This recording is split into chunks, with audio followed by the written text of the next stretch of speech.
Oh, hold on. I think they just jumped us on. We didn't get our theme music or nothing. We You ain't know, got No no shit. theme. hold on. We got to do our theme music. We'll be back, y'all. We got Yeah, to get we, our we theme gotta do a music on. theme music. Wait a minute.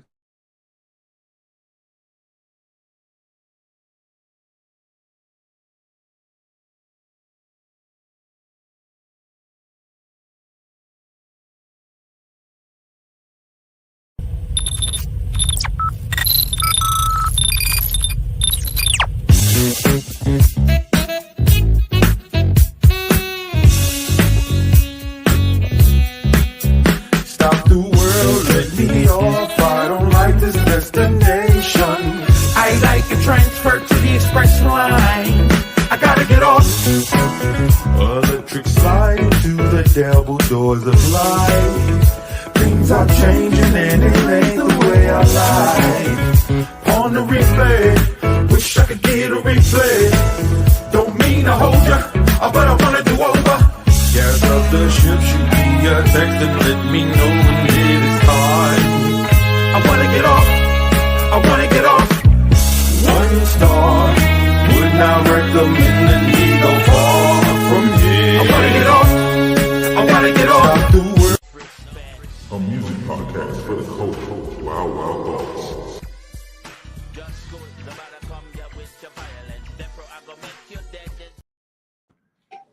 What's up, everybody? Welcome to Wild Wild Thoughts. We are here another Wednesday evening. You know, we got a whole bunch of stuff to talk about. Shout out to V Ray and T Rex, my co-host for the evening. What's up? You know, Bragging.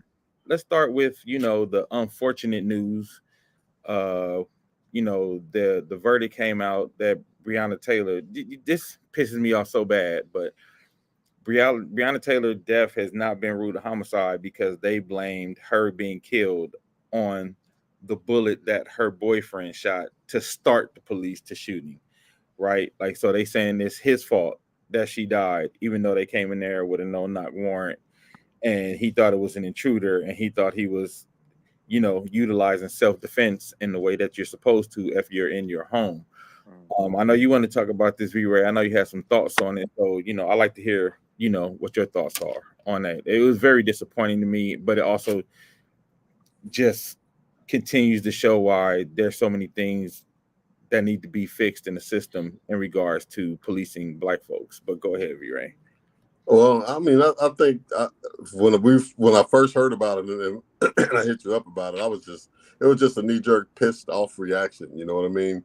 But with them saying that the warrantless warrant, mind you, was had nothing to do with her death, that her physical death was just stupid because there was no probable cause for the warrant to begin with. It wasn't just that they lied and said that there was some suspicious activity or whatever they did say, but if there's no probable cause, it's like the fruit of the poison tree, they say, when you try to prosecute somebody and you go in without a warrant and you get a bunch of evidence on them and they can't use any of it. It's like that should have been an automatic guilty verdict in a sense, because they formulated the storyline for the warrant, and in reality there was no basis for the warrant to begin with, so they wouldn't have even been there at all. So I thought the judge's shit was just a misguided carriage of justice, and it was just messed up. But not only that, but it goes to in my mind anyway, it's just fodder for a case against Trump wanting to give immunity to cops for regardless of what they do in the line of duty and shit like that. I don't know. It's so many things that so many layers to it. It just, I don't know. It just seemed like they don't give a shit. And then they didn't drop all the charges though. They still have the civil charges at bay. But the thing about that is that it's almost like the killing itself wasn't a crime. It was a civil rights violation. You know what I mean? Right. So you couldn't just categorize it as murder, but it's a soft landing for those cops. They still stand to get some time, but they were looking at life in prison at first, and now they're looking at like whatever whatever civil rights violations get these days for white people. One last thing that I'll say is another thought that I had about this is that Black people get appeased sometimes when the cops get arrested. They like, all right, goddamn it, it's about time for some justice, right? And then a long time passes like this, and then there's a ruling that undermines their arrest and the charges that they stand to face and stuff like that. So it kind of now seems like having having an indictment, a grand jury indicts the officers and stuff, is kind of a new way to placate Blacks, Right. because in the long run they'll forget about the infraction or the intensity that it caused at the time, and 2 years later or whatever they dismiss the charges, and it's like they were off with pay the whole time and shit like that, so there was no real punishment for them in that case. Yeah, like I'll stop there. Yo, no, you feel like you said, V-Ray, you feel like they get an arrest, an indictment, but it feel like they kick the can down the road. Right. And then a bunch of procedural stuff starts, and then something like what happened with Breonna happened, or what happened with one of the other cops in the George Floyd, where like later on when things cooled down, some of the charges were dropped. You know what I mean? Yeah. So it's things of that nature. You know what I mean? It's just a formality that they used to suspend the cops with pay or without pay as the big sign of some judgment against them and shit like that, and not indict them. And now they've advanced it to they'll indict the cops, but if they actually stand trial or they get these charges diminished, it's a whole other thing. So it's a way of just keeping Black people from tearing up shit, in the moment, and then you get the injustice down the road instead. Well, and that also leads into like what you were saying, man, like Trump talking about giving federal what's the word? Federal immunity to all cops across the country. And to me, that is terrifying. Like I was talking to a buddy of mine this weekend. He's actually, I wouldn't say he's a Trump supporter, but he was somebody who was on the left. And we'll get into this too. He was somebody who was on the left and felt like a lot of things that they were doing were getting a little out of hand. So then he said he's kind of leaning to the right, but then he was like, I can't really rock with Trump. You know what I mean? So he almost was like, I guess he would be what you would call the few Robert F. Kennedy voters. You know what I mean? The ones he was like, I don't know, because he was like, I'm not really a Trump guy, but I don't like what's going on over here. But I was talking to him, and I was telling him about, like, no matter what, even if there were a bunch of policies of Trump's that I like, which they're not, but if there were a lot of policies that I like, I said the one non-starter for me is him giving federal immunity to cops. I said, because that's the thing that's going to affect Black people all across the country, even more so than it's been affecting us now. Like, because right now, at least they try to hide and do stuff under the color of the law because they don't think they're going to get in trouble. You know what I mean? But then it's going to be all out like, oh, we could do anything with the badge. Like, it's a wrap. So to me, that's terrifying. You know what I'm saying? Like, the mindset, we need more protection, not them. And exactly. So for me, as a Black person and a Black man specifically too, the thought that police will have federal immunity to do whatever they want to do across the nation, and as long as you're in uniform, you can't be charged with nothing. That's terrifying, more than any other policy, any tax cuts, any migration, any border issues. To me, that's like a non-starter over anything. No, I completely agree. Excuse me, because they take it to the cliff right now, so with no consequences at all. I mean, I say take it to the cliff like doing crimes like the George Floyd killing. You're on camera, so whatever you do is gonna be immortalized, right? And you're gonna have to answer for that, and they do it anyway, or pull out a gun when people are standing around filming and shoot somebody. You know what I'm saying? It's like they didn't give a shit when they didn't have national immunity, but with it, it's like, what's the name of that movie where they one day a year they can kill Purge and get away with it? The Purge. Yeah, the Purge. It's the Purge every day. Yeah. Quincy, what's your thoughts on the Breonna verdict? Well, I mean, I think that the judge saw out and gave it to him.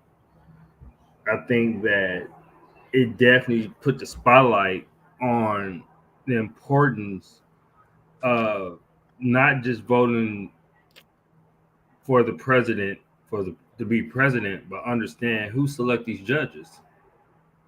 You know, people get so tunnel vision on one issue, and they don't realize that when you put in the president, that's who picked the federal judges.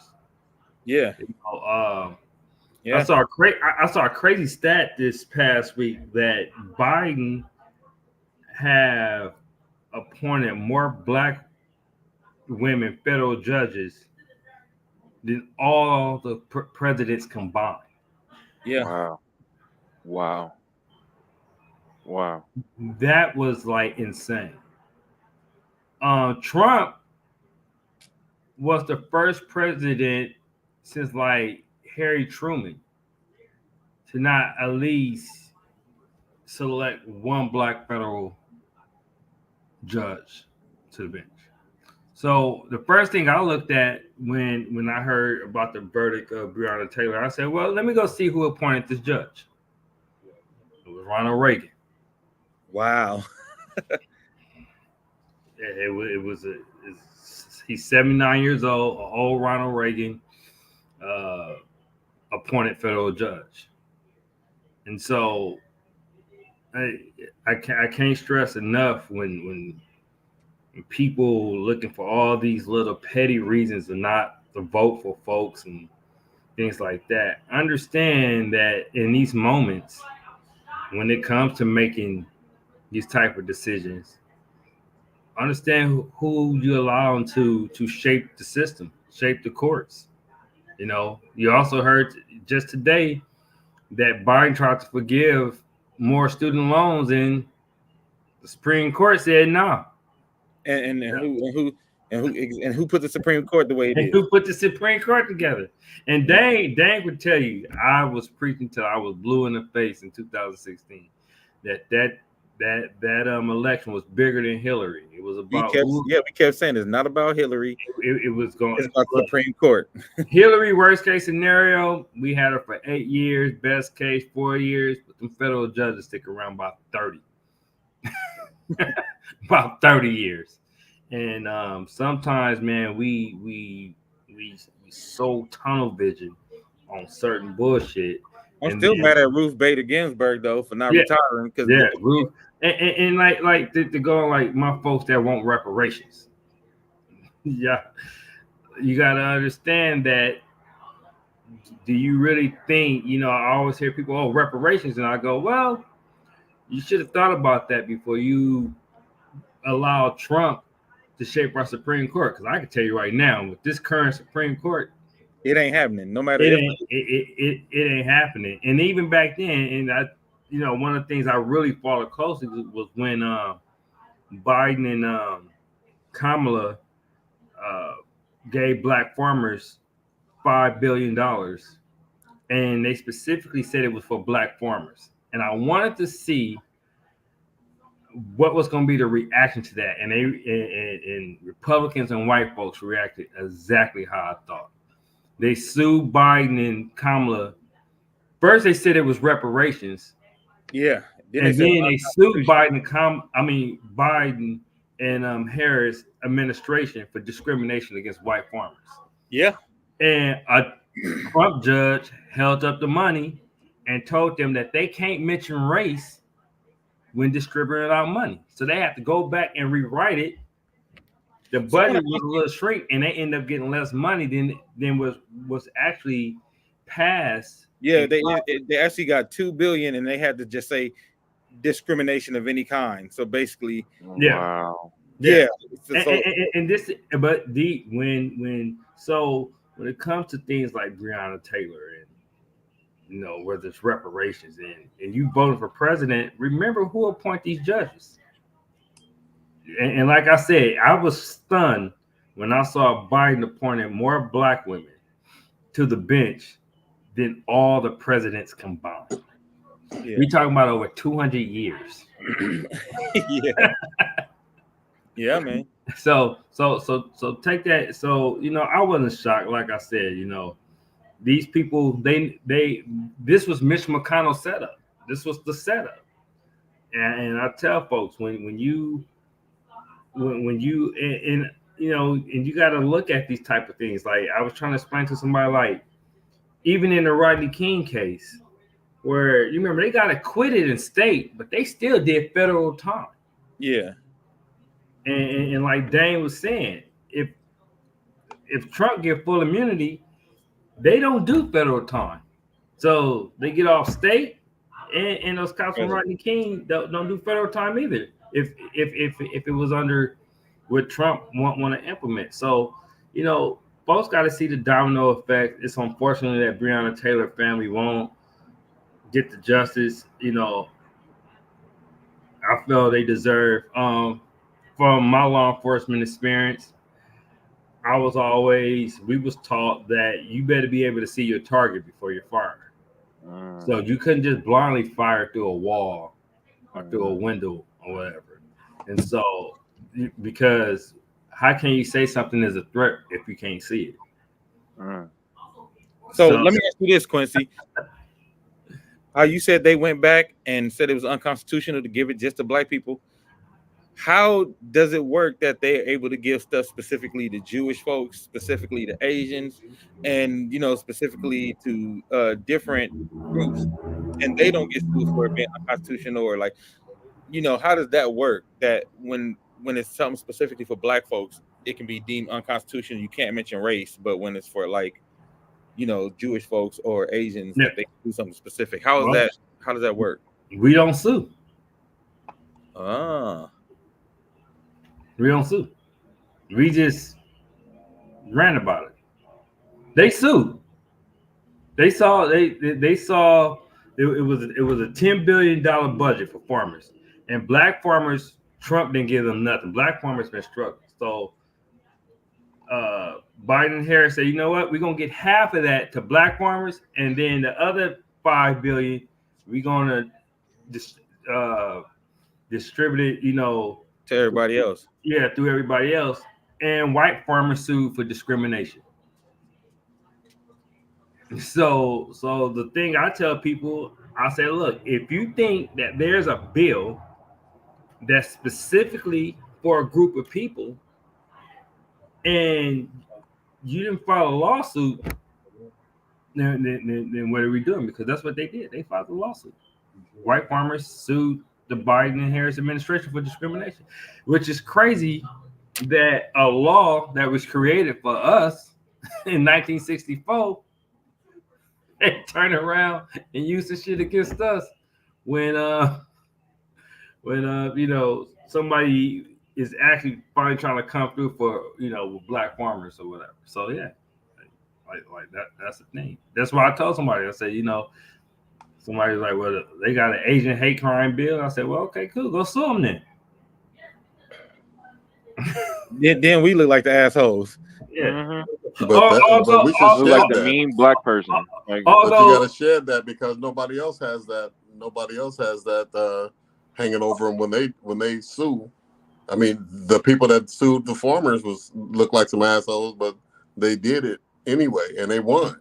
Well, also I mean, like I used the Asian hate crime bill because actually, if you do sue for that, you're gonna lose because that's not what it's called. Wow. It's called the COVID Hate Crime Act, and not only Asians are protected under it. It's actually anybody who has COVID is actually protected under it. That's why I say you also got to read the fine print. But when it comes to distributing money and funds, and you see one particular group getting something and not black folks, file a lawsuit. That's what the white farmers did. And that was what the judge ruled. You cannot distribute funds by mentioning like a specific race. So with that, now there's a precedent set. So if another group gets money and race is mentioned, it should be a whole bunch of black people lined up with lawyers suing for discrimination. So that's what we'll have to do, right? Mm-hmm. Now, any of us could sue. We could sue. Anybody can sue. It's crazy that it's crazy that you have to do that, but I'm glad you answered that because, like, one of the things you hear people like, oh, the Asians got their bill, the Jewish people got their bill, black people ain't got their bill. That's why I'm not voting for Biden. And a lot of them don't even know about the farmer bill. Like, because I have to tell them, like, they tried to give black farmers $5 billion. And it said black farmers. Yeah. It said black farmers. That's why I always say, like, with black folks, they gotta almost like sneak shit in there and backdoor, and you just gotta understand what the code word is when it comes for when you asking for things for black people, because if they openly come out and say, you know what, this is for black people, you see the response, right? That it's gonna get. So they almost gotta like do it and be sneaky about it. And by the time they find out, it's like, oh shit, that shit was for black folks. And that's how they gotta do it. Well, so I want to talk to you guys about swing voters, right? Because one thing I'm seeing is you're dealing with a lot of just bad misinformation. A lie spreads faster than the truth. We know that. And it's like a lot of bad information is just getting out there quickly and people jumping on these narratives. And I'm like, it's funny, like, because I'm still seeing that she arrested thousands, Kamala arrested thousands of black people for marijuana. Like, I'm like, how are y'all still saying that when that's been debunked so easily thousands and thousands of times? And I've seen it a bunch of places. But they're swing voters I've been speaking to, or people who are like Republicans, but not really MAGA Republicans, but they feel like, I'll give y'all some examples. Like, I talked to one cat named E, and he was saying, like, there's some things that the Democratic Party has been doing that I really don't rock with. And this is one of the things I wonder how the Democrats are going to address this. When he was like, I don't think you should be able to give your kid, I don't think schools should be able to give your kid information and stuff for your kids to transition and medication without parents knowing, because they got that thing where the parents, where the parents can know. Well, but I mean, where the parents can't know. And he was like, to me, he said, that's just a bit too much. That's a bit too far. He like, I can't support that. And then he said, like, that on top of feeling like the economy's bad, and on top of feeling like if you're considered Republican or MAGA, you can't express your opinion. He just said he feel like there's no like room for dissenting, even if you agree with most things the Democrats do. But if there's some things you don't agree with, especially like the trans, he like, because people call me transphobic for saying I don't want my kid to be able to transition. He was like, so how do y'all think the Democrats can reconcile that? Because I do think that most common sense Democrats probably not gonna rock with that shit either. Any thoughts? Oh well, I go. I think that I think on the subject of the transgender is that I definitely agree. Like, I have a big issue with men competing against women, naturally born men. Why? Why are y'all competing against a woman? Yeah, they're women. I think if there should just be a transgender division and let them compete against other transgenders. Mm-hmm. But definitely should not be competing. Definitely fighting against women. But what was the other issue, Dane? So he said the trans. The economy. The economy. Yeah, well, like, for example, because he's talking about this bill. We were talking about let me look it up. I want to get it right. The California Dream for All bill. And, they talking about opening it up for undocumented migrants to be able to qualify for home loans in California. Yeah, I saw that, and I got to read up on that, because I think there was something in there regarding like undocumented migrants who still pay taxes. Yeah, but again, I think that's in regards to like people who are on the swing vote, that looks bad. Like optic wise, that looks bad when you like. Well, we can't even get home loans because that's one thing I saw. Like I saw a post about it, and you saw so many black folks saying like we can't even get home loans, and now they making bills to try to make sure undocumented, migrants can get bills. So I'm thinking like when you talk about optics and you talk about things that they're gonna be battling against, I think these are some of the things they're gonna have to figure out how to reconcile because, like I said, I think there are things in there. I mean, there's other situations where I know Kamala. Well, first thing, this is a California state thing that our local or statewide legislators pass, which I think that's just something we just gonna have to address as far as California.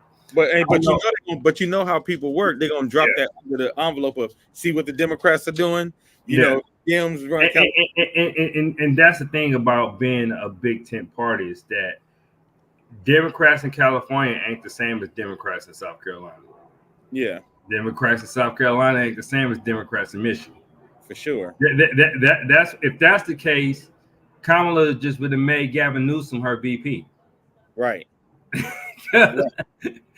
And she couldn't because she knows that two California Democrats don't connect with Midwest, East Coast, South, like Dems. Yeah. Like I said, I'm asking this because I'm trying to foresee some of the problems that they could run into. I think they got to speak more about the things they have done, which I was looking at the other day regarding as Black folks in housing, and what they have done there, because there's this perception that if you do something for one group, that means you're not doing it for another group. Right. And so what they have to do a better job is, okay, yeah, we're doing this for undocumented, but we have also done this for Black people in home ownership. Also, I was like, a lot of people didn't know about the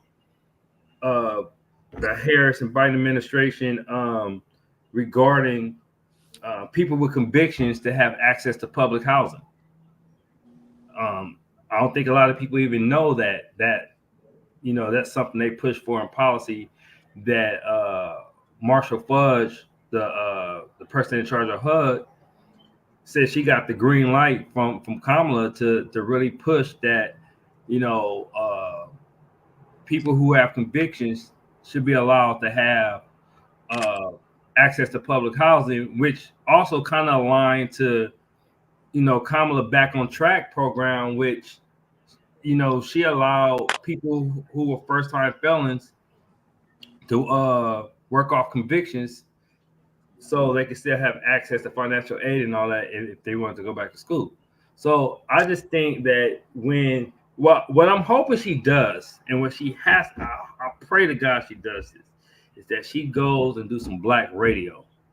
That she goes on Roland Martin, she goes on Ricky Smiley, even fuck it, do an interview on the Shade Room. Tyler Smiley.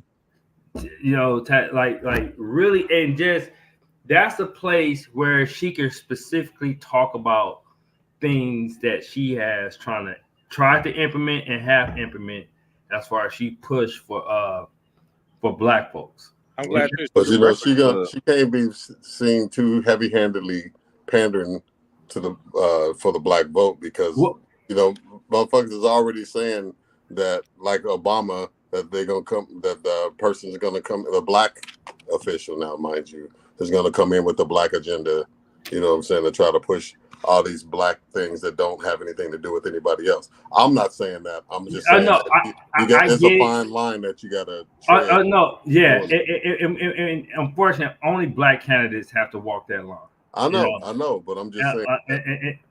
And so what folks have to do a better job is kind of decoding. Like I told, but one thing about Kamala, she's not as passive aggressive as Obama. Right. Like there's video of her says she support reparation. Wait, so I want to address this comment that's coming in from YouTube from Valiant Thor. So he said their plan is to replace the black vote for the immigrant vote. So this is the stuff that I'm talking about, Quincy, that they're going to be up against, right? That I've been seeing a lot of. All the HUD housing is going to the immigrants. California just implemented a new law to give immigrants $150,000 to buy a home. Wow. So this is the stuff that they're going to have to contend with. You know what I mean? Like this is, and I think that actually, like things like this could actually hurt them.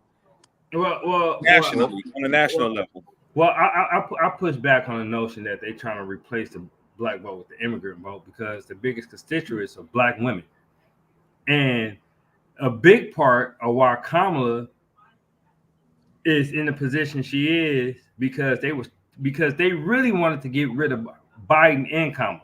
I don't know if a lot of people know that. Yeah. This wasn't the plan. No. The plan was to get rid of them both.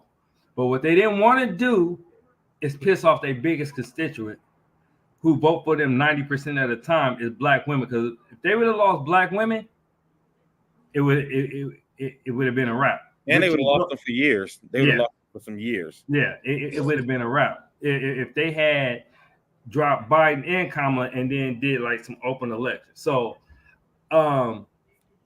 I think right now they're pandering more to the immigrant vote because I don't think a lot of people realize that they like in around 60% with supporting Democrats. A lot of Latinos are Trump supporters. I don't think a lot of people realize. Exactly. All Latinos are Trump supporters. But even with the immigration position. Yeah. As much racist shit he spew out, a lot of Latinos are Trump supporters. So, like I said, when you're part of a big tent party, what black mothers they pissed off in New York and in Chicago? Yeah, this. Please explain Valiant Thor. That's super rando. Yeah. And so part of the I don't know, dude, just throwing out shit at this point. Part of a Big Ten party, you got to appeal to different people. But back to the point I was making, she can't talk about her black agenda on CNN, but if you're gonna roll Tamron Hall, like she go to Tamron Hall or something like that. Yeah, go back on the Breakfast Club. She seemed pretty good. She seemed one of the most comfortable candidates on the Breakfast Club. Yeah. Like, and then she could go because they're gonna ask those questions. Yeah, but I don't know, man. I question the wisdom in that. I think that she should definitely speak to black issues to an extent, but I think she has to bundle them with an overall agenda for the nation. You know what I mean? That's the same dilemma that Barack Obama had, is that he can't come in saying, we're going to get reparations, nigga. We're going to have a barbecue every Friday. We're going to, you know what I'm saying? It's an R&B playlist at every show and shit like that, because it just sounds like your position, even in a black environment like the Breakfast Club or Roland Martin and places like that, is because it seems like you coming out of character from what you say at the Democratic National Convention. When you get around black people, you say this other shit. You know what I'm saying? That's just. I think that can be used as ammunition just as much as what he's saying. What Dame is talking about these agendas for trans kids and jobs and immigrants and shit like that. So you have to be careful not to weaponize, not to give niggas that have no talking points right now really against Kamala Harris to start having this kind of shit to be able to work with in these last 69 days before the election. Well, I think she have to. If Charlemagne, like he did, ask her like, so are you for reparations? She got to answer. But I'm just saying, like, to come in and roll out this big ass scroll of the black bullet points and shit like that is what I'm talking about, to be wary of, because the whole nation is watching. You know what I mean? And if you're gonna go on there and say shit about reparations or about, say, if somebody tries to weaponize immigrant housing, like you said, it's one of 50 states. There's 49 other states that operate differently and talk about the big picture kind of shit.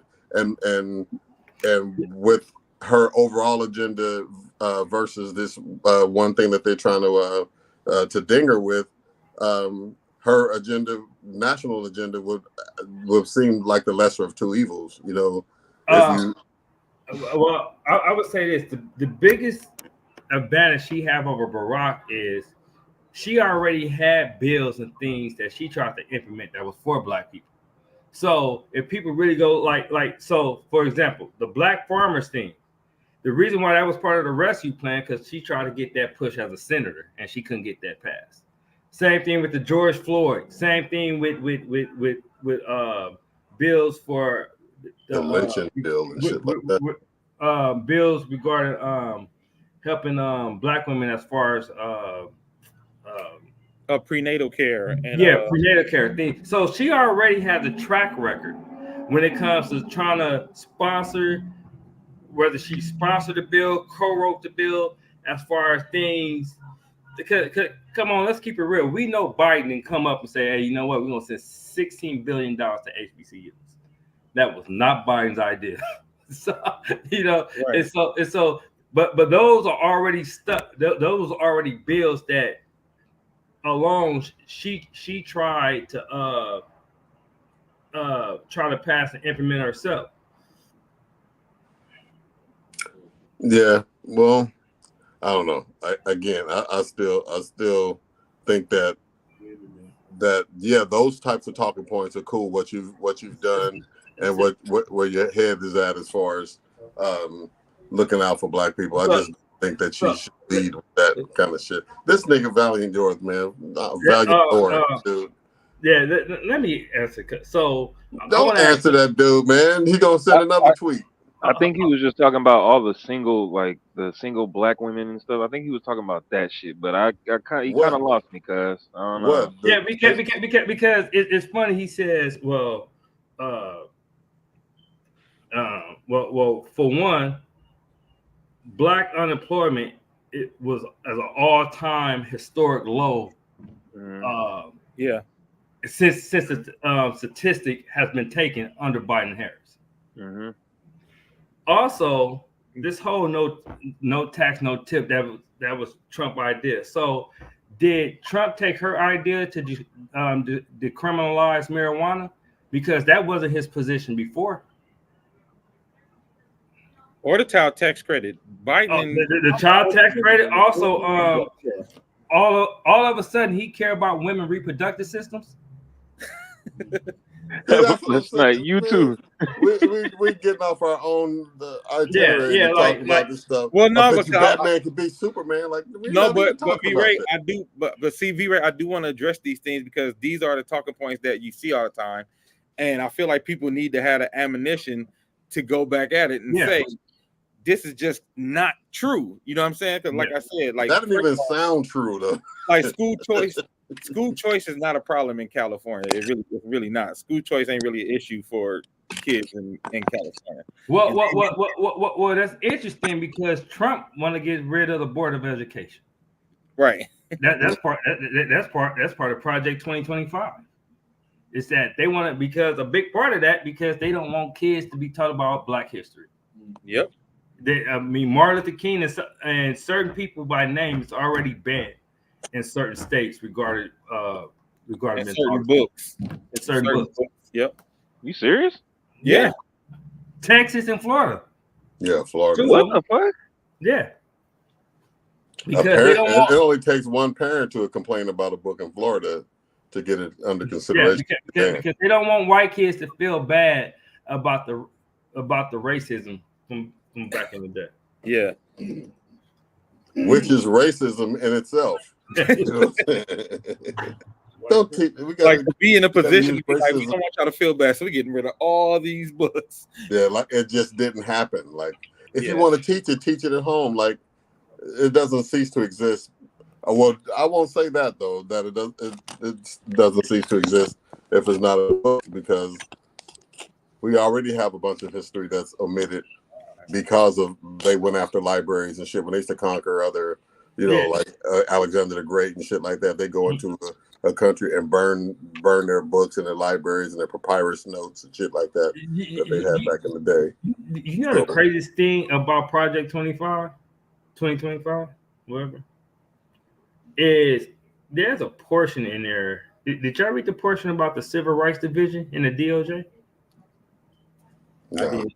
Well, So for those that don't know, our DOJ have a Civil Rights Division, and what they are allowed to do, like put like consent decrees on police departments. So Obama put the most consent decrees on police department than all the presidents combined. All right. And then he had a law enforcement task force. So what a lot of people don't know, like the police department where the officer killed Mike Brown, they wasn't able to file federal charges on him, but what they did was they dismantled the entire police department, built it up from scratch, and the department had their first black chief. So that's the type of stuff that the Civil Rights Department of the DOJ monitor and look for, right? What they want to do in Project 2025 is they're going to get rid of all the career employees that work there, replace them with MAGA, and the primary focus of the Civil Rights Division and the DOJ would make sure that white men are not being discriminated against.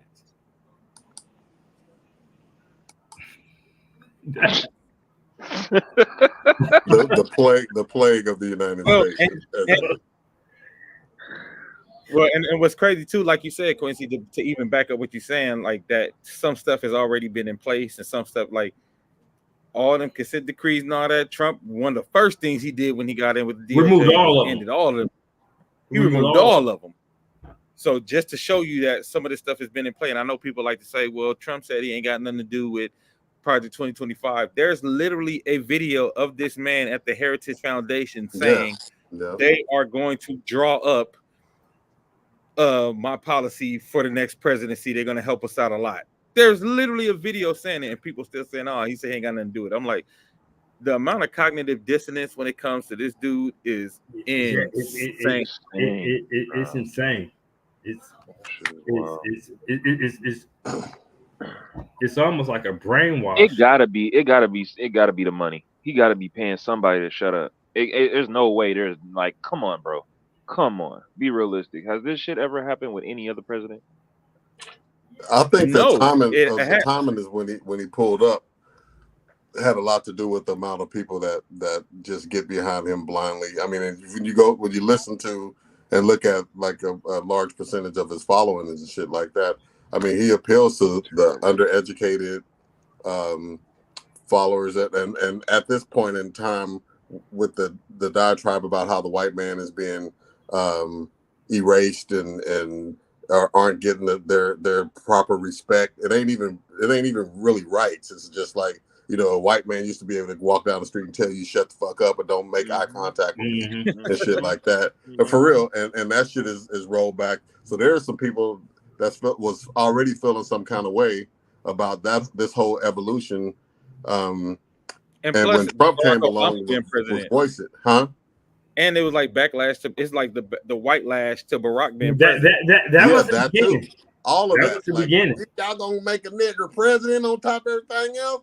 You know what I'm saying? So when Trump came along saying, he's not American and he's Muslim and it's gonna be what do they call it? Syrian law, whatever it is that they have over in the Middle East and shit like that. If dude gets to be president and all the stuff that he carried forward, people jumped on that bandwagon big time. And plus all the closeted militias and, clavins that were in hiding and shit like that. They all came out and started putting on suits and running for office and shit. You know what I'm saying? I don't think it's the money like he's individually got factions that work for him, and he probably does have some. Don't get me wrong, but I think the timing of when he showed up with with the racist message that he was willing to say out loud. Well, I'd say the racist message. I'm using the term loosely, but you know what I'm saying. With him coming up saying a lot of the shit that he would have the nerve to say out loud. That's Yeah, racist. Come yeah. on, bro. I mean, it's a lot of racist shit, but I'm just saying that the people that hold that same mentality that wouldn't normally say that shit, you know, are the people that got behind him and stay behind him even to this day and shit. And that's when you saw a rash of a lot of white people getting their ass whooped about 6 years ago and shit, when motherfuckers was emboldened to start coming up saying crazy shit to motherfuckers and get out of the country and speak English, and they getting their ass beat. They all the TikTok content and shit like that. That's because motherfuckers felt emboldened by this new white messiah that's willing to stand up for white rights.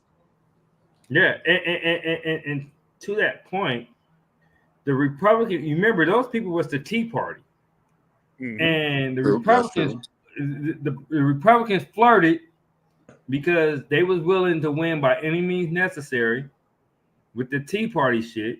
Yep. And they thought like, okay, we just gonna use it from this, and they shit got hijacked. And now they will.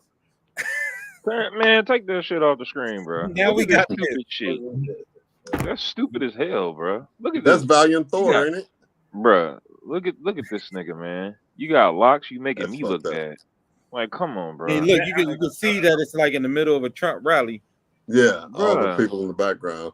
I was hoping that shit was AI when you were telling me about that earlier, man. No, ain't no AI. Look at their shirts. Niggas for Trumps. I know, but I'm just saying that's some AI kind of shit, like Trump in the hood, posing with all the OGs and shit like that. You know what though? When I see stuff like that, it always reminds me that Harry had to shoot a couple motherfuckers, and it's, you know, unfortunately that we had people even back then that was willing to go help the slave master go catch escaped slaves, black folks. You know? So it's shameful. I mean, even when I hear like if you look at most of our like downfalls, it was one of us that participated in that betrayal somewhere. Well, yeah, that's a whole different level. Yeah, to me, those people in the shirts, a horrible disservice to the black community is singing at Trump's inauguration. You know what I'm saying? Are the two sisters? I forgot their names. They used to Silk and Diamond. One of them died. Yeah, that's a disgrace. What these people are doing, going around at the lily white Republican National Convention, if that's where that was, with niggas for Trump shirts on and just parading around and shit and make America great hats. That's some other shit, man, to me. And I want to say this real quick too before we move on to the next thing. I do think it's interesting. Like I had conversation with a young man, like my boy E, and I had a conversation with a young lady who's also like a conservative. And it's funny because it's like they really kind of don't like Trump, but it's like, you know, you've been like how a lot of people are Democrats. They've been Democrats all their life. They don't know how to do nothing else. But it's funny because having a conversation with both of them, one thing I realized is, and one of them actually said this to me, they were like, damn, it's crazy because you're talking to me about the federal immunity, and I never even thought about that because I'm on my little white bubble, so that shit would never touch me. Mm-hmm. So it never would affect me. So I wouldn't even think about it. But they said, but now that somebody I know could be affected, it changes the way that I look at that and the way that I think about that. And I'm like, I think that's gotta, some part of that should be the message for how you get those people who are on the fence, right? Those people who is like, maybe I'll be RFK, because I think we got away from where, you know, I think one thing, the conversation used to just end because everybody used to be like, if you vote for Trump, you racist, and that was it, right? There was no more conversation. But I think what up, Channy Chan? I think there are more like people who are basically holding their nose and voting for Trump because they don't like what the Democratic side is doing. Like I said, with some of the things that they expressed to me, which I didn't think was crazy, right? Like if you saying like my kids are in school, I don't want this happen. I don't think that's really crazy of them to feel that way about, the Democrats, especially when those things are the things that get pushed to the forefront in regards to like what the way they feel like the party is going that way. Yeah. Mhm. You know what I'm saying? Like if you feel like, oh, the party is going this way, because one thing my guy said, he said, look, man, he said, I feel like they couldn't, like he said, I feel like they're starting to acquiesce too much to certain stuff that does feel a little far left. You know what I mean? And he was like, and who's gonna push back in the Democratic Party on that? He said, because I don't see nobody in the Democratic Party like, because they don't. He said, because they don't want to get like ostracized for saying like, I think I that's. think Jasmine Crockett will push back. You think she will? Hell yeah. I mean, she didn't already, like the fact that she was willing to tell them straight up, if it's any other candidate other than Kamala, I ain't campaigning for him. That I think that there's, because she knows. I think she's at her ceiling in Texas. She won't ever be a senator in Texas. She knows, Right. that. But she gonna always win her district, and I think she knows she's at her. So people who kind of like in that space to where like they already at their ceiling as far as like where they can move from.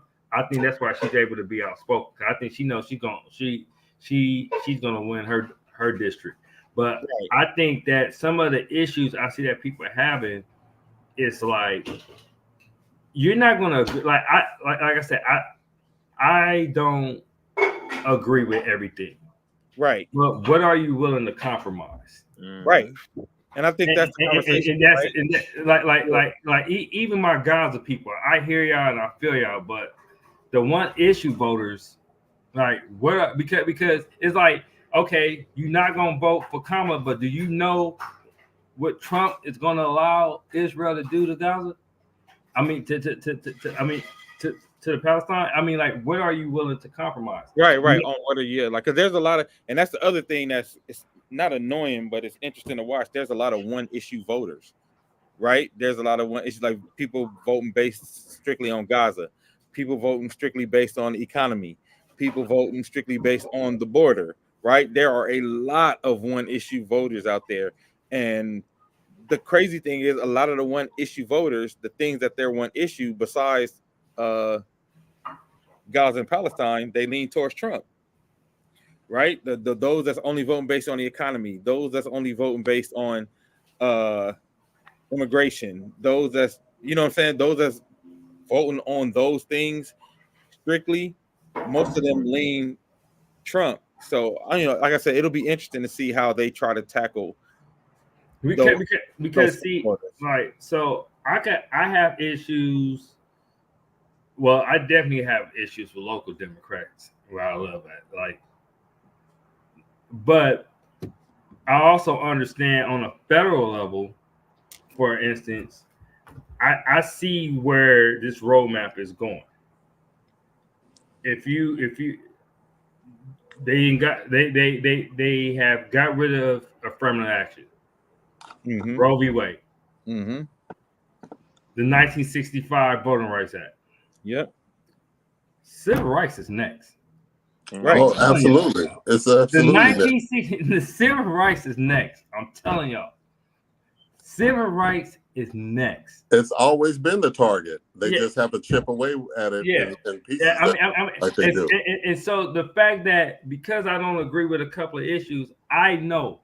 And I think our generation, what I'm trying to avoid is people understand you really don't want to have to be in it until you realize that we in it.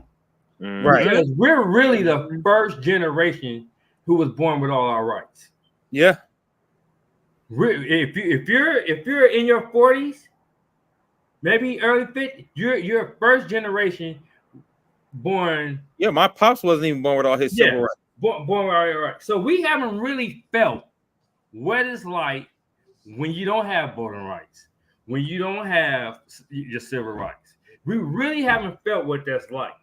And and I don't know what people are willing to compromise because of that. But if you look at the roadmap that has been laid out, look, the 1965 Voting Rights Act was not touched for years. I'm gonna tell you how cold it is. In 2006, voting rights passed 98-0 in the Senate. The only reason why it didn't pass 100-0 because 2 of the senators didn't show up. In 2006, right? What happened in 2008 that changed? Barack Obama became Exactly. Yep. Exactly. So to the point that they was like, oh, that shit Martin and them was marching for it. We need to go back and snatch that away from them. Yeah, and not only voting rights, but it's voting rights and changing the lining of the districts to take away people. Like they've been doing a whole bunch of that, like changing districts to take votes. Like it's been surgical. How I'm about to say that. Go and look at what North Carolina Supreme Court said about the targeting and gerrymandering and voter suppression. Exactly what Dame just said. Said they went after black voters with surgical precision. Yep. Civil rights is next. And if you look at some of those voting lines, that shit it's all scriggly. It ain't like a straight line separating the district. They figured out how a few blocks. They figured out how to gerrymander in such a way that they basically cutting up the pie exactly how they want to. Right. To change the electorate in the electoral college. And to your point, Quincy, about this being the first generation born without their rights, I think what has happened with this generation is that the rights as a priority, the importance of it has descended over these decades of separation from when it was done, right, or when it was voted in, and the importance of it, keeping it in the forefront, has become less prevalent because it's always been that way, right? So the people that have been feeling butthurt about it haven't been voted in all that time. This is their time to be able to take advantage and roll that shit back without nobody being at the helm to say, hey, what the fuck are y'all doing? You know what I'm saying? And back that shit, beat it back, legislate with legislation and judge appointments and whatever, needed to be in place in the first place when it was done. So, and I said this kind of jokingly a couple of weeks ago, but really the Klan members or the Klan mentality type people have really come out of the cross burning and lynching and all that shit and put on suits and run for office. What's old boy's name? The old school dude that was a Grand Dragon of the Ku Klux Klan, David Duke. It was the beginning of that mentality where you can blend in and be just have a racist an agenda as you've always had, but now you position yourself to do it from a legislative standpoint and not just having the blacks in your county scared you're gonna beat them up if they come to vote and shit like that. You change what the rules of the game are. You know what I'm saying? So they've been able to navigate into those spaces and do that. And I'm not like a super anti-white people and shit like that. But what I am saying is that we've been lulled to sleep over these 40 years. Yeah. Right. So now it's easier to say to do these things, and I don't think that people are getting a response. We may be seeing more response now, but only in my opinion, because the internet and shit like that is available to share that kind of information and share that mentality and find like-minded people without being segregated by distance. But the strategy has been in play for a long time, and this just happens to be the time with a Trump kind of mouthpiece at the forefront of it and shit. Supreme Court. Yeah, and the Supreme Court is stacked up just right. And it looks like they might win a Senate this year. Who knows? I think the women's rights thing is going to be the game changer in all these congressional and Senate seats and shit. But I'm just saying that my whole point was basically that over time, this 40, 50 year period you're talking about has been the playing field for these changes to take shape that we're seeing now. Just think about it. The Democrats haven't won a white vote since LBJ passed the Civil Rights Act. Yep. Think about that. So let you know, people have been pissed off for a long time. Right. They've been pissed off. And then Barack took it over the top. That was it. That was it. That was it. That was the last straw. That was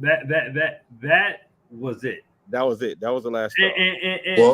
And one time, me and Dame on our old show, we had a former LAPD deputy chief. Hopefully, we could get him on here, Chief Downey. And I won't ever forget. Dame asked him because he's like in his he's like 80 something now. Mm-hmm. Dame asked him hey, so who do you compare Trump to? We thought he was gonna be like Richard Nixon or Ronald Reagan or something like that. He said Alabama Governor George Wallace. Yeah. For those who don't know who George Wallace is, his famous quote, "Segregation now, segregation forever." And so so the fact that all white men, when we asked him to compare Trump to somebody, we compared him to one of the most racist governors in this country's history. Openly and outwardly. Openly. Yeah. Openly. Yeah. No surprise, man. That was none at all. Yeah. So, and I don't know if y'all saw, there was a letter that Mark Zuckerberg sent. I guess it was an op-ed, but he basically was saying that the Biden administration was trying to censor and squash, people talking about COVID-19. And he said he felt like he was under pressure to censor people on Facebook, which honestly, I feel like I was a victim of, because they started letting AI bots pull off anything they wanted to, and just, they was dinging people. Like, you remember one time everybody was in Facebook jail, like we was all in handcuffs getting the perp walk to Facebook jail. Mm-hmm. So I think this goes back to that time. But what do you think of the letter? Do you think timing wise, right, it's a bad look for the Biden administration? And also, do you think they should have done that at that moment in time?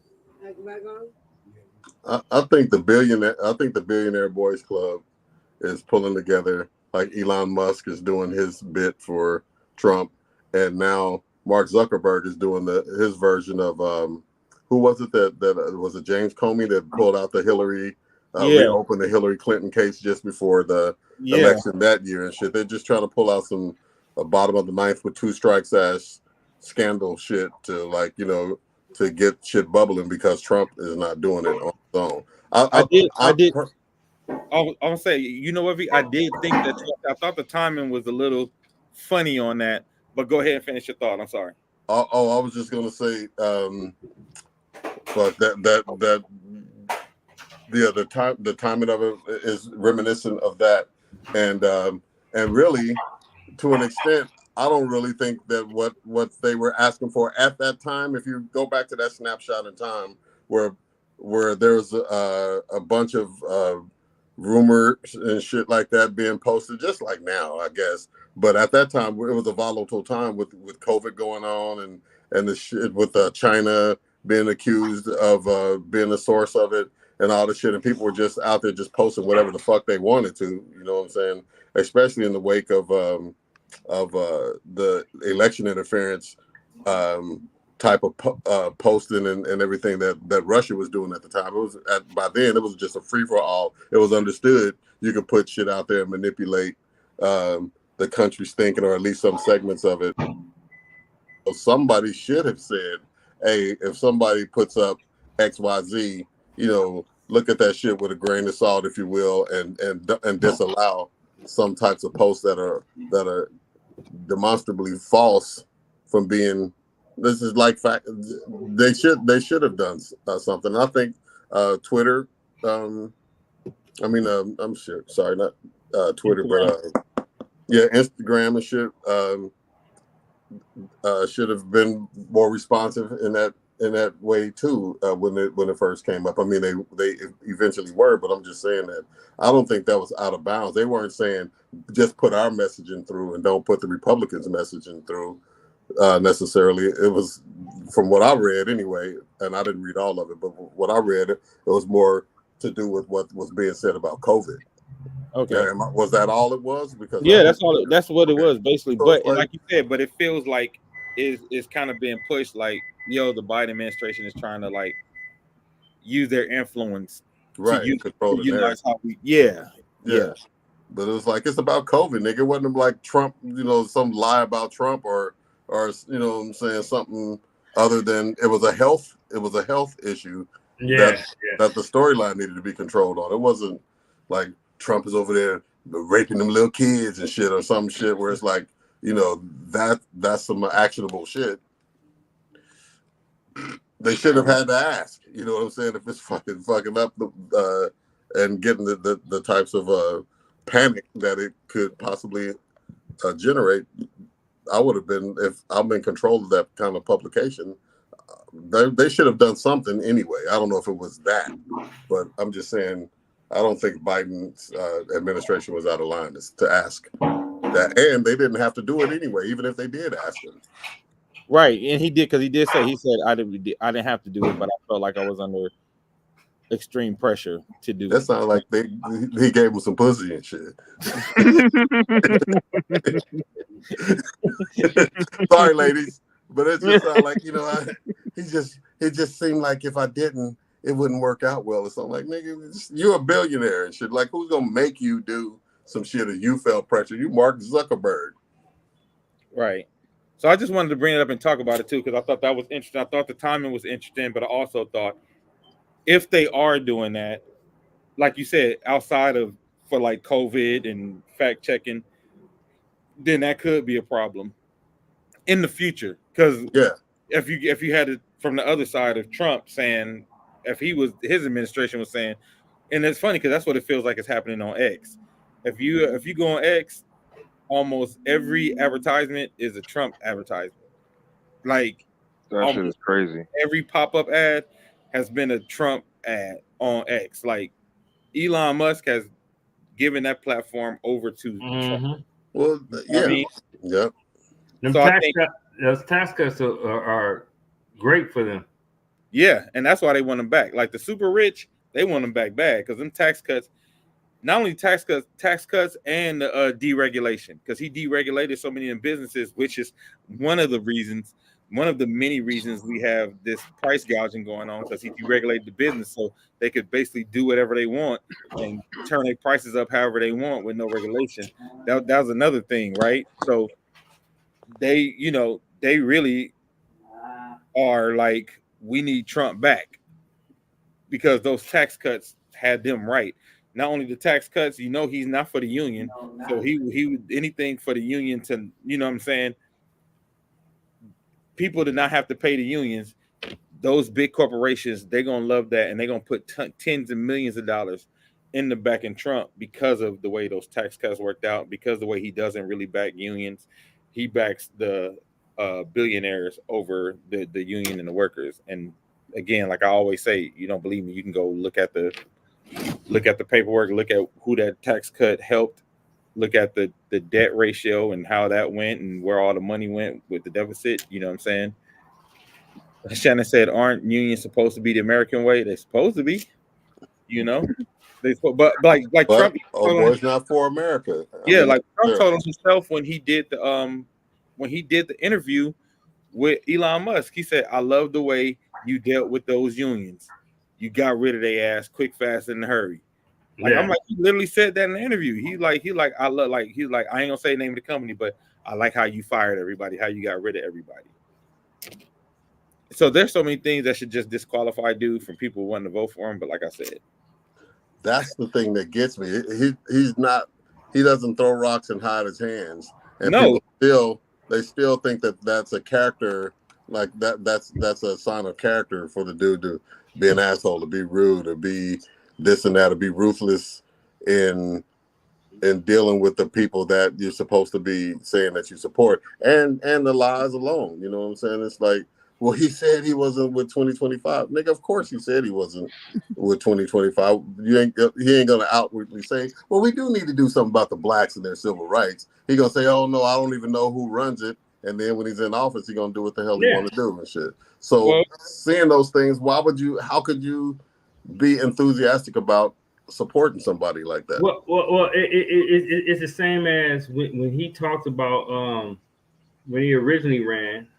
and he talked about how he mentioned about making marijuana legal, right? Yeah. Mhm. And then the moment he got in, his attorney general, because Obama had sent out a memo to federal prosecutors to not prosecute on marijuana because certain states was legalizing. The first thing Trump AG did was get rid of Obama memo, and they start charging folks federally for marijuana again. So I'm like, Trump is known to be a con artist, and it's still mind-boggling how many people still believe what he says. Like, this is what he does. I know that's the thing that above all of the terrible things that dude does, to be able to look at somebody, lie in their face, or especially somebody who depends on, your legislation and stuff for their livelihoods, like the people in the southern and the poorest states are the ones that are behind this dude. Like, if somebody can look at you and lie, and you still be like, I don't care what he does, grab him by the pussy, he can do this and this, and it's still this undying loyalty to their own detriment. It's just like, I mean, you built different as hell, man. And the thing about it is, he humiliates his followers, and they don't even realize it. Like, one time he said, "I want to thank my uneducated followers." Mm-hmm. He said, "I want to thank my uneducated voters." And then another time he said, I could shoot somebody in the middle of Fifth Avenue. Ain't shit gonna happen. Like, people still support me. He said that, and you remember, we like, what? But it turned out to be true. Yeah. I watch those interviews, like Jordan Klepper and those people that go out and like interview people at Trump rallies and stuff like that. And even though they do it in a comedic way, the people that they talk to, bro, you can't tell them shit about what anything that Trump did. If, for example, I thought it was hilarious once where a dude went out and he was describing all this horrendous shit. Like, I hear Obama cheated on his wife when she was pregnant, and she did this and did that, and he said he's going to do this thing, and he didn't, and da-da-da. They were like, well, that shit's horrible. We need to get him the hell out of office. He's like, oh, wait a minute. I'm sorry. That was actually Donald Trump. What do you think about that? And they're like, well, I don't care. He's a great man, and he's a man of God and all this shit. Like, bro, Yeah. this is like amazing. It is. It's like, it really is like a cult of personality. Well, I think the worst one is when they interview a Trump supporter, and they sitting up there, and he's like, so what you think Obama should have did during 9/11? Oh yeah. And the dude is blaming Obama for 9/11. Yeah. He said, who's responsible for 9/11? Yeah, for 9/11, Obama. It's insane. And that, I mean, he even did his whole platform past 2 years. I got rid of Roe v. Wade. Now he realizing that shit ain't popular. Just the other day, women could trust me with their productive system. Yeah, it's so crazy. But I want to read Shannon's comment. She said it's disconcerting to see so many black people who put on the case for him and take pride in denigrating Kamala Harris. And this is what I've had an issue with, Shannon, because I tell people, like, yo, vote for who you want to vote for, but voting for Trump and spreading misinformation to try to get other people to do it and hiding behind this, like literally just a ball of lies when it comes to her. And my thing is, keep the same energy. Like, those questions that you asking of Kamala, like, why aren't you asking those questions of Trump? That's what I don't understand. If they like, what did Kamala say about reparations? I'm like, okay, cool. What did Trump say about reparations? You know what I mean? Like, what did Trump say what did she do about the border? I'm like, let's see what Trump actually did do with the border, because that wall that he said he was going to build ain't up. Like, why do they go so hard for Trump and asking certain questions? Which I said, I don't mind you asking questions. Ask questions all you want of the candidate that you are going to vote for. But if you're asking those questions, why aren't you asking those same questions of your candidate? If you're saying that's your guy, why is she getting held to the standard of what she did and didn't do as vice president, but you're not holding Trump to the standard of what he did and didn't do as president? Because he has it too. So that's the thing I don't understand about these black folks who are like going so hard for Trump is like, okay, why don't you have the same energy for Trump as you have for Kamala Harris when it comes to the questions you're asking, when it comes to the things you say that you don't like? Because I'm like, okay, if we look at both sides, if we really take a look at statistics and really look at both sides, but at the end of the day, we know a lot of times that's not what it's really about. As we've seen from a couple of conversations we had, a lot of these people just don't think a black woman should be president. Yeah. And these from black people when it boils down to it. You know what I mean? Yeah. Yeah. Yeah. I mean, go ahead, Dan. Oh, I'm just reading these comments. I'm gonna go through the comments real quick. For a person who really does what he says, I don't see how black people in particular can side with terrorists. He is the modern day Jim Jones, and they are drinking the juice, knowing it's poison. Shannon Perkins said right to what I just said about it. He said they only attack Kamala, which is very telling and proves we want more from our own and we'll settle for less from anyone else. That's the comment of the motherfucking night right there. Mm-hmm. Again, they only attack Kamala, which is very telling and proves we want more from our own and we'll settle for less from everyone else. Happens in politics, business, and their personal lives. And this is so true. Because like I said, I've never heard, because the amount of black people I heard, what did she do as vice president? I was like, I've never heard people say when Al Gore was winning, what did Al Gore do as vice president?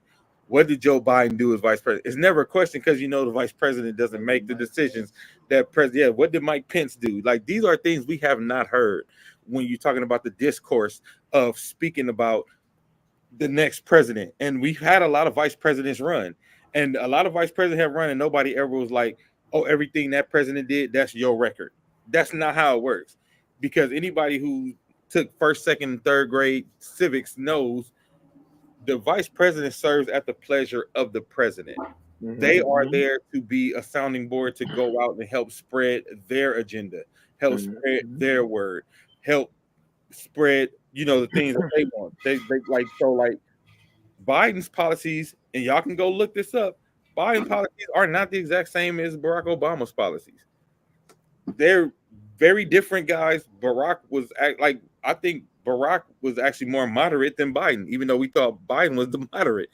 It feels like Biden is actually more progressive and liberal than Barack Obama on a lot of the stuff he did. Like you said, like you talking about earlier, Quincy, with the amount of black judges that he put on, with putting a black woman on the Supreme Court, with a lot of other trying to give black farmers billions of dollars, giving $16 billion to the HBCUs. Like all of these things were a little more progressive and liberal. But and then on the other side, when it comes to the border, he is not as harsh on the border as Barack Obama was. And that's not to say that he's soft on the border, because like people like say we have open borders. That's not true. Never been true.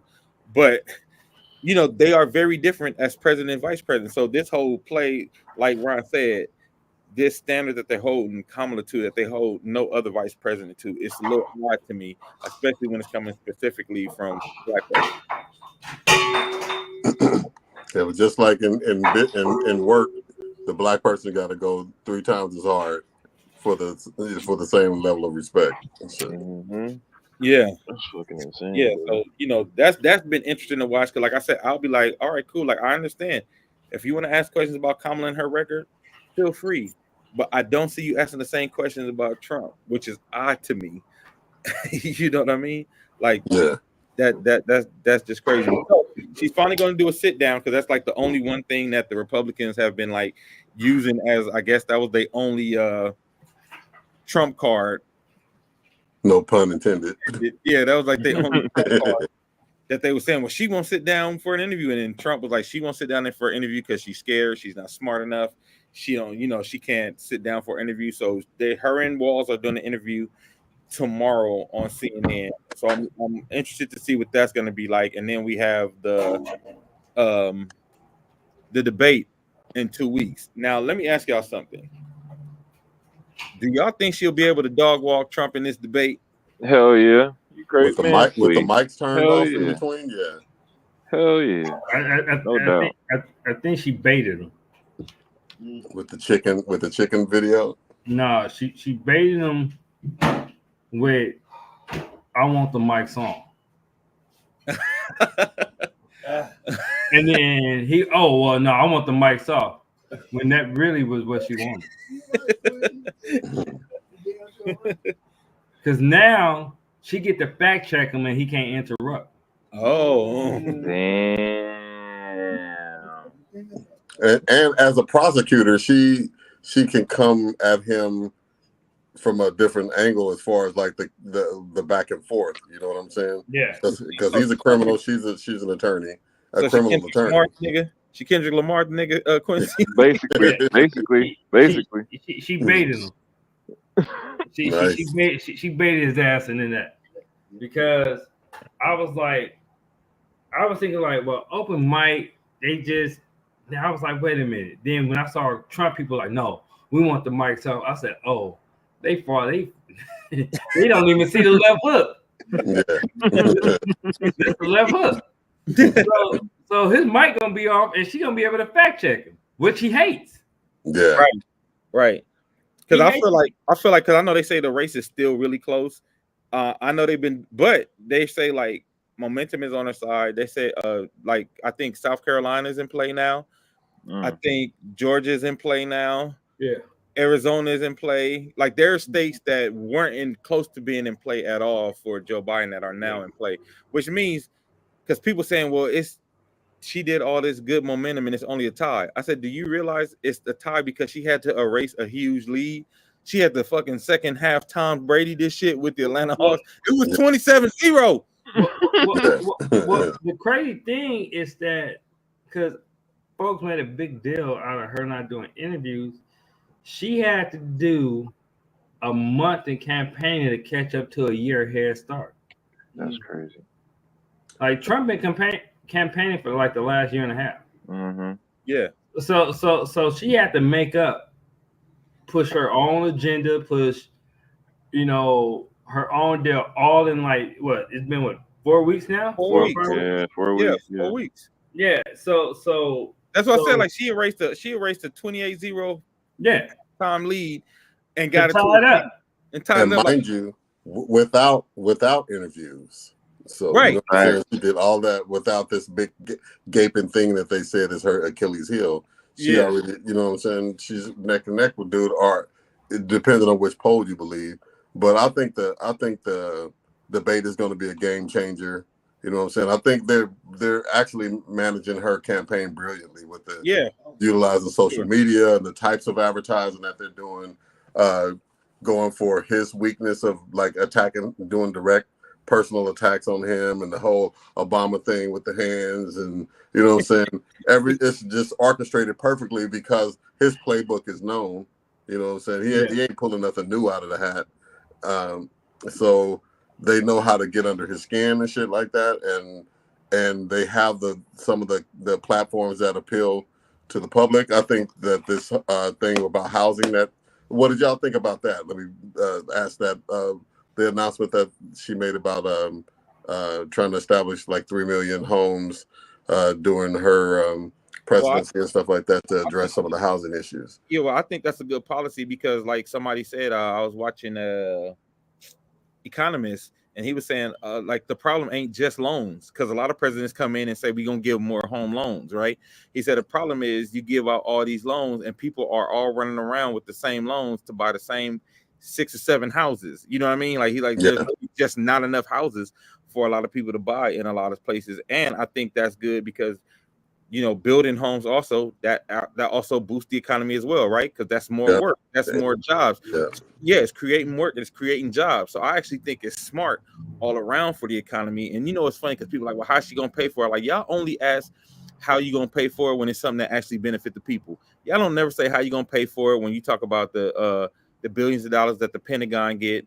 You don't never ask how they're gonna pay for it when you talk about war. You don't never they only ask how you gonna pay for it when it's something that actually directly benefits the people. That's the only time y'all care about the deficit, is when it's something that's gonna actually benefit the people. But I think it's a smart play and a smart way to say not only are we gonna give people the money to be able to buy homes and help, impoverished people get in the homes, we also gonna have millions of jobs built into this now, because we know we have to build these 3 million homes. So that's a bunch of jobs that's gonna come about. So and the surrounding infrastructure too. Yeah.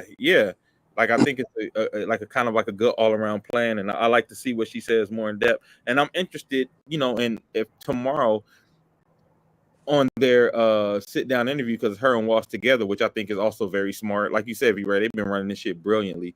But for the first interview to be the two of them together, because I think they're gonna use him as her attack dog. Yeah. Like because I've noticed even when they've been on these trips, when they've been doing their rallies, he could say all the shit she can't say. He could say all the shit that a white man can say, basically, to keep it 100. There it is. But a black woman would get all kind of shit for saying. You know what I'm saying? Like he gets to go out there and he get to be her pit bull. And I think having him in the interview with her, he gets to continue to be her pit bull. And because I know their biggest thing is like, oh, we want to see why she changed her mind on fracking. Like first of all, how many politicians haven't changed their position? Like they was talking about how when Barack was running for Senate, he was like, yeah, marriage is between a man and a woman. I'm not for gay marriage. And they like, because they know if he would have said he was for gay marriage in that Senate race, he would not have won. Yeah. They said, but you can go back to before that where he was actually for gay marriage. But they like, when you running in certain places, certain spaces, you got to play politics. Yeah. Mm-hmm. And like I was telling people, I said when they had her running against Biden, they was trying to make her be different from Biden. So they was trying to have her run a little left of Biden. So that's why they had her on that different playbook. But again, I feel like all she had to say is, well, I have the experience now as vice president, so I could see things, from a more like experience position. So that's why I changed my mind, because I had to do this, da da da da. Like if that was me, I would lean on her vice president experience to say, oh, I made this change because as the vice president, this is my experience, and my experience changed the way I looked at it because I was actually in the job now. There's a difference in looking on the outside and being actually in the job. That would be the angle I would take. So I'm interested to see the angle she would take on the things that she's changed her mind on, because I know they're gonna ask her about fracking. They're gonna ask her about well, not Black Lives Matter, but the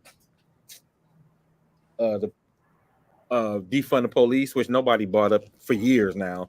But like those are that they've been saying over and over again, trying to be a stickler on. So and she just needs to explain that like she has always explained it. Reallocating funds, placing funds.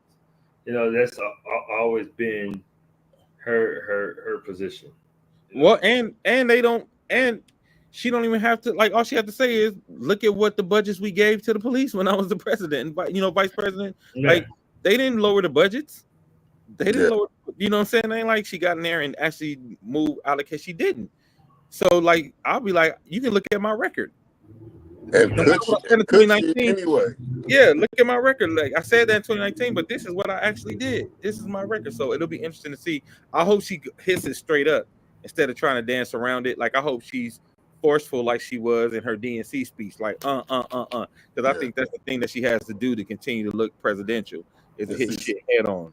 Some of the things that they're questioning her on, and I know this has come up before, but she's not even directly responsible or have the red pen to reject that kind of shit anyway. It's not a one person decision, and she wasn't the damn president.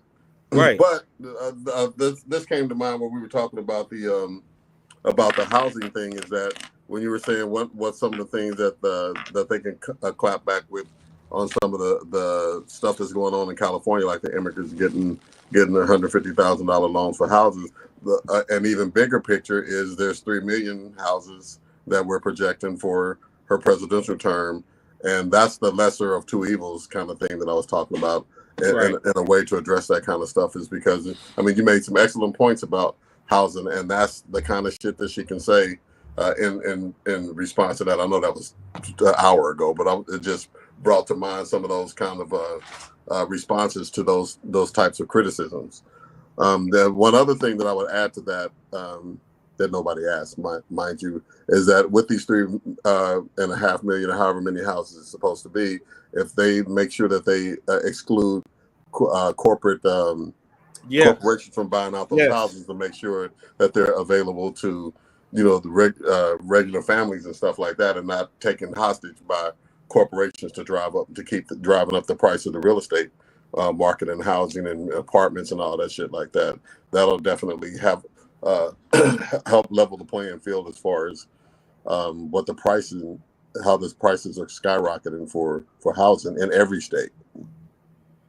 That's a great point. And I know she had mentioned something like that because they said they wanted to mention like excluding them, the Yeah, corporation from being able to, because that's one of the reasons the housing prices have been driven up so high. right. Because like in me and my pops was just talking about this yesterday. They are coming in neighborhoods just buying up all the houses wholesale in one neighborhood, and now they setting the prices after they buy the house, put a little paint on it, change the tile, put a little gentrification gate on the front, and then they sell that joint. And now it's like you price the people who in the neighborhood out of the neighborhood. Yeah, So I definitely hope that that is part of it. But you also have to be leery because I know as much as one thing, they have big corporate donors. So if one of those big corporate donors is one of those kind of real estate companies, I don't know if they'll be able to exclude them 100%. You know what I mean? Because like yeah, I know they said like at the DNC, I think they said the suites was 2 million a piece. yeah. I saw that. So you know who's in there. You know what I mean? Like, Mhm. you know who's in the 2 million a piece suites. Yeah. So it'll like I said, I want to see how they balance that out because at some point, they're gonna have to pay the piper on that type of stuff. So Yeah. But I'm looking forward to the debate. 'Cause like I said, I think, like you said, V Ray, I think the debate could be a game changer. If he actually dog walks him in That would be the the debate, just like best it of all. changed for Trump, just like it shifted Trump for Biden, like if he could basically dog walk him and do the same thing, I think she could end that dude the night of the debate if she does it right. If his tweets go up that night, they did it. Because like they said, he tweeted like 60 tweets during the Kamala DNC. Harris. Yeah. Yeah, he was One night he was one watching night he all did of like it. 60. Bro, Yeah. he was watching all of it, hate tweeting. Like he was like watching, it was like watching pop-up video back in the MTV. Yeah. He was seeing what was happening. He was like, And childish shit like he wasn't head coach, he was assistant coach when he Yeah. like made that post about like, aren't you the president, motherfucker? Don't you have some shit to do? Aren't you running for president? Why are you like tweeting like weak ass tweets and shit? Like, you know what I'm saying? His tie is so ugly. Or Yeah. some shit like you a grown ass man. Why are you even don't you have staff to insult tweet for you and shit? well, like Quincy sent me something earlier today where it's like they like we living rent free in his head. Like he said Kamala's so fake. Everything she does is fake. Like I'm like, he sound like a 15-year-old girl, bro. Yeah, exactly. I'm better looking than her. Like, dude. I think saying shit like that. And I think that's what she kind of have to like sneak in those little punches during the debate because it's gonna trigger him. Yeah. I would tell her like, look, the moment he step out of line, say something like, you know what? He's not used to following rules. He don't follow the Constitution. He can't follow the rules of the debate. And obviously he don't follow the rules of the law of the land. That's why he got 30 for a conviction. Yeah. No, she should come even more with her blade. Like it's gonna cost you more than $115,000. How much did he give her? Stormy Daniels? Was it 130 or 115? Oh yeah, all that. She like anytime. I would tell her anytime he step out of line, attack an insecurity. Exactly. Yeah. Go in on the insecurity. Like I would even start off the debate because nobody's gonna be in there. I'll be like, well, you used there's to no this. audience? Yeah, there's no audience. So I'll be like, I you know didn't know what? that You kind of used to talking to empty buildings. I'm not. I would start them off just exactly just attacking his insecurity because I would tell her your goal is for him to call you a black bitch on Yeah, that's the goal. I'm just waiting for the hard R. Yeah, that's what you. That's all I'm waiting for. Yeah, like you black nigger, like yeah, you black. Yeah, I can't wait for it. His That's ass. how. So we got him. Yeah. Nah, yeah. Go after the toupee. That'll be it. There'll be a fist fight on the debate then. Your fucking hairdo should come with a chin strap, motherfucker. You know what I'm saying? If she, We're gonna cut the if commercial she right roasted now. him, I would cry. I'm like, she need to be present just because she got roasted. I mean, although she won't do this, but I would shit. Like if he tried that bullshit where he was walking behind Hillary Yeah, to intimidate her. If I was Yeah. Kamala, I'd be like, you know what? I'm really not worried about him because I got God behind me. But I would say this: I hope he don't try to grab me by the pussy. don't break me while I'm talking. Yeah, That would be perfect. That would be Yeah, perfect. like I said, I'm interested to see what strategy they take because he claims he's not. I'm not even preparing, but they already said that he brought in Tulsi Gabbard to prep him for the debate. So we'll see. Yeah. Anything y'all want to add before we get out of here? Wild Bunch got a show coming up. Yes, Wild Bunch got a show coming up, Montebello, Sunday evening. You can go to all of our social media and All get white. all white party this Sunday. TG3, you know how it go down if it's a TG3 party. You already know what it's like. You already know it's gonna be stupid. So go to my social media at Dame Wylde, or if you watch it on Facebook, look up probably above. I done posted it. I've been posting on my story the past few days. Or if you don't know how to get it, let me know. I'll text it to you. I'll inbox it to you directly. If you want to come to the show, let me know, and I'll make sure I send you all the information. We will be in Montebello. What's the name of the spot, B-Ray? Shit, don't make me lie about that, man. I forgot the name of it.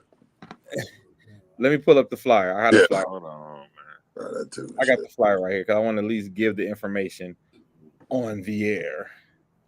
All right. So TG3 presents all white party live performances upstairs by the Wild Bunch September 1st, located at 901 Via San Clemente, Montebello. 901 Via San Clemente, Montebello. That's September 1st, 5 to 11 p.m. Emphasis on all white. All white, not JD Vance white though. But I wanted to emphasize that it's upstairs because people were in attendance last time. They have 2 levels, and apparently with the DJ downstairs, if you aren't aware that the band is up there, you may not know when we hit because of the split level. So the upstairs indication on the flyer is there for a reason. Yeah. So we'll be upstairs, and I guess we might have to go downstairs and let people know, especially. Yeah, I think that too. Yeah, before we go go on, downstairs, let them know that we're going up in 20 minutes. Come on upstairs. So, yeah. So come see us. Come rock with us. Rock with the Wild Bunch, man. This Sunday, Labor Day weekend, it's gonna be fun. TG3. Thanks everybody. Thanks Quincy for joining tonight. Always love it when you get on. Got a chance to hop with us. T-Rex, I'll be on the way to get you in a little bit. Let me plug one thing right quick, man. Please do. Real quick, I'm casting for this film that's it's a 1999 era coming of age film. So I'm looking for some young actors to fill 5 roles, 4 males between 16 and 20, and a female between 17 and 20. Yeah, put your hand down, Rex. But I am looking. So it's an active audition schedule right now. So if anybody is interested, they can inbox me at on Instagram, or you can hit me on Instagram at the Perfectionist with an S on the end, CC, or at Speaker Bullies on Instagram, and hit me up. I'll send you the information for casting. We having people submit self tapes performing the sides that I'll send out. So we're looking for talent. So if you got somebody that is a good performer in that age range, I would love to check them out. There it is. We got a comment. Shannon said, "Come to the Bay Area. We on our way. We working our way out there, Shannon. We're gonna be out there soon." All right. Well, thank everybody again, man. This was a great show. Wild Thoughts, Wild Bunch Sunday night, Montebello. Come check us out. And next week we're gonna be back to talk about this interview, with Kamala and Walt. Yes. Yeah, windows to the walls, and see how it go. All right, we'll see y'all next week.